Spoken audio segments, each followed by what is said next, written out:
A-Day is just a few days away on the plains, and I can't think of a spring practice that is more important anywhere in college football than it is for Brian Harsin in Auburn. We go to Kyle Loomis on E2C Network. Check him and the rest of the staff out right here on YouTube, talking Auburn football, athletics, and academics and school life there on the plains. Kyle, how you doing today? Doing very well. Excited for spring, what it brings, obviously, for football. But as you said, we cover a lot of different aspects of the university, the family, as we call it, the Auburn family. So there's a lot that happens during spring. It's honestly too much to keep up with, whether it's baseball, softball, spring football practice, what's going on in the offseason of basketball. I'm tired, man. I'm tired right now, trying to keep straight with everything. Well, we hope we can get you focused on just football for the next few minutes. Yes. And this quarterback race, so Demetrius Davis moves on into the transfer portal. So he saw the writing on the wall. Yes, I would definitely say so. Yeah, so then we've got TJ Finley, who's the incumbent of sorts by default, and also the healthiest of the competitors right now. And Zach Calzada is trying to work his way back. So is the spring game really at a good time to give us much indication on where we stand? You know, that's a great question. I think everybody who wants to rush to a decision about quarterbacks by the end of the spring game will be doing themselves a disservice because Zach Calzada hasn't even really fully participated in reps. Now, he's been out there increasingly as the spring has gone on, and he's very much a factor in this quarterback race. But however, as I've felt from the get-go, even before the spring officially started, this was TJ Finley's job to lose as of this point, just being the incumbent of sorts, even though it was only 3 games left in the season, really, where he took over officially with Bo Nix getting injured and now transferring out. It's his job to lose. And from all accounts, he's impressing in spring practice right now. And with Demetrius Davis leaving, that was the guy that everybody thought would push him a little bit outside of Zach Calzada for that starting job, him eliminating himself from that equation. Even though it seems kind of like the logical situation just to go to TJ at this point, I'm not ready to write it off, but I would increasingly put more and more faith in TJ getting the nod to start on Mercer as of this moment. TJ Finley, a 54% passer last year, 6 touchdowns and a pick. And, of course, leading the troops down after Bo Nix was injured the stretch drive of the season.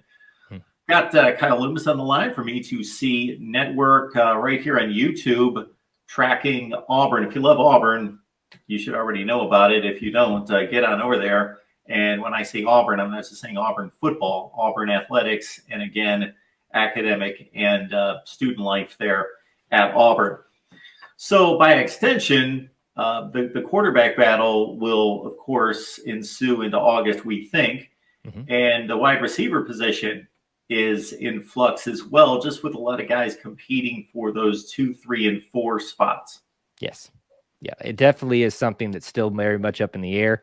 Shedrick Jackson being the main holdover from last year. This will mean something to Auburn fans, maybe not to anybody that's not an Auburn fan, but a lot of people are starting to associate him with the Cody Burns role or that type of figure in Auburn football. A reliable, solid guy at that position he can count on in a pinch, but he was never the guy at wide receiver. Now, I may be saying a disservice here to Shedrick Jackson, and he may just wow us all by the time we get to fall, and I'm hoping for that. I love Shedrick Jackson, one of my favorite players on the team, being a legacy guy and Bo Jackson's nephew. So I really hope that's the case, but we're really waiting for that person to step up. And there's some guys that aren't currently on campus as of yet that could potentially seize that moment. Javarius Johnson continues to be the guy that a lot of fans look to and hoping that he can be that wow factor at wide receiver opposite of Shedrick Jackson. There's also going to be some guys like a Jay Fair who's already on campus and Camden Brown who's still coming in that might factor into that mix. But I'll tell you one name that continues to come up this season and obviously this spring practice, but we were hearing even as early as last year. That's Tavarish Dawson. Towards the end of the fall prep, before the season actually started, we were hearing word that he had really impressed the coaches, and that led a lot of us to believe that he would see some time at wide receiver. that never came to fruition. Don't know why. Don't really have any evidence to say that there was something wrong, or maybe it just wasn't the timing wasn't right. But he's continuing to get those type of stories printed out about him, those things being seen, expressed by the coaches. So I'm starting to believe that we might start seeing some Tavares Dawson out there a little bit more. And he might be one of those dark horse candidates for a guy to really pay attention to at the wide receiver position, along with some of these newer faces. But continue to rely on Shedrick Jackson, obviously, and Javarius Johnson. But that is definitely one other name to keep in mind. So, Kyle, in addition to what we've covered, looking at both sides of the ball, what are you expecting to see, want to see, where the critical units that are in flux that you think you'll be able to get a little bit better read on following Saturday? Yeah, that's a great question. I think there's a lot of positions where there's some battles, there's some opportunities. Before we move over to defense, offensive line is one of those. We've talked a lot, probably ad nauseum on my channel and here, I'm sure with you as well, about how much the offensive line as a unit has been lamented the last couple of seasons. And we had hoped that they were going to all be able to be healthy this spring to really fine tune that cohesion with a lot of them that stayed over this year. But a lot of those guys are injured. They're not being able to participate in spring practice right now, or at least not to the full capacity. But on the flip side of that, that gives an opportunity for some of these new guys that we've been wanting to get a chance because it hasn't been working out so well the last couple of seasons. They're getting those reps now. So you can be worried about the guys that are probably going to start that are injured right now.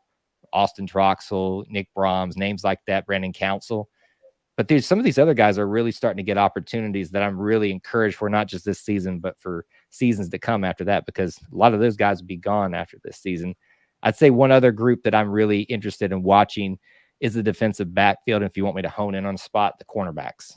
I think with the loss of Roger McCreary, there's a hole there for somebody to be the guy, as we've talked about, kind of similar to wide receivers. Jalen Simpson seems to be the guy that will take that role. Opposite him on the other side of the field, Nehemiah Pritchett. But we've also had one guy transfer out in Roe Torrance.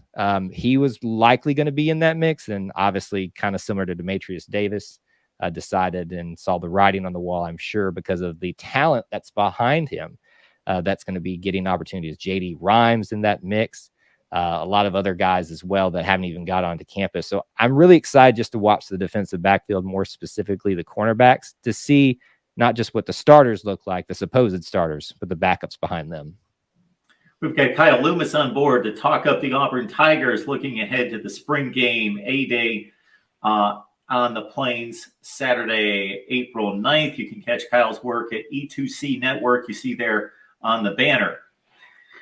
So I don't know that because of the vanilla nature of spring games, that we're really going to get a read on offense and defensive strategy and what the coordinators have brought to the table and how they may change things or tweak things and from the previous regime on both sides of the football, not under Brian Harsin, of course. He's still in play, but defensive coordinator, offensive coordinator changes. But based on what you've gathered, again, not necessarily looking for there to be anything evident on Saturday, but based on what the reports are coming out of spring practice and what you've gathered, any nuances to either side of the ball that seem to be different?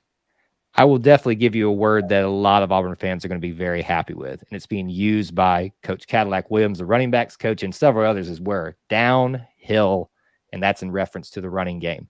And that's what was missing from this offense last year, really, was a utilization of not only Tank Bigsby, but other running backs like Jarquez Hunter, who's currently injured. He got an injury during spring practice, had to have a procedure, probably will be back for the fall in full health there.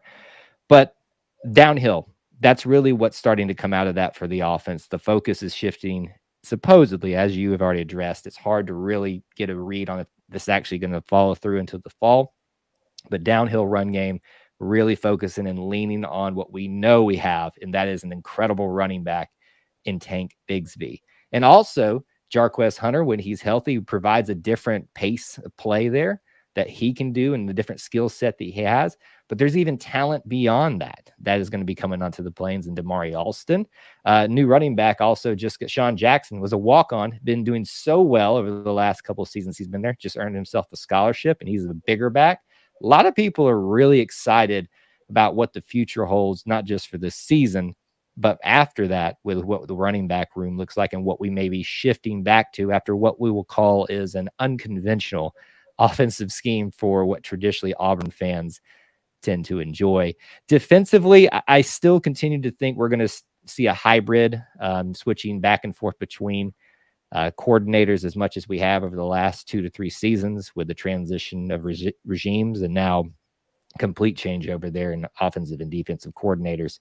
So I don't really have a good read on yet defensively what we will look like. I do know this, that defensive line, whether you're an edge rusher, defensive tackle, traditional defensive end, it looks nasty. It really just looks like it could be a very bright spot on a defense where I think is going to surprise people coming into the fall. Well, the spring game at major schools typically is a centerpiece for that weekend's activities across campus, whether that be athletically or otherwise. A lot of alumni, of course, convene, and it's just a good time. So I'm sure, Kyle, that you and everybody there at E2C Sports at E2C Network, I should say, have a ton to track this weekend. But Yes. Enjoy yourself, and we appreciate you stopping by. Absolutely. Thank you for having me as always. And War Eagle.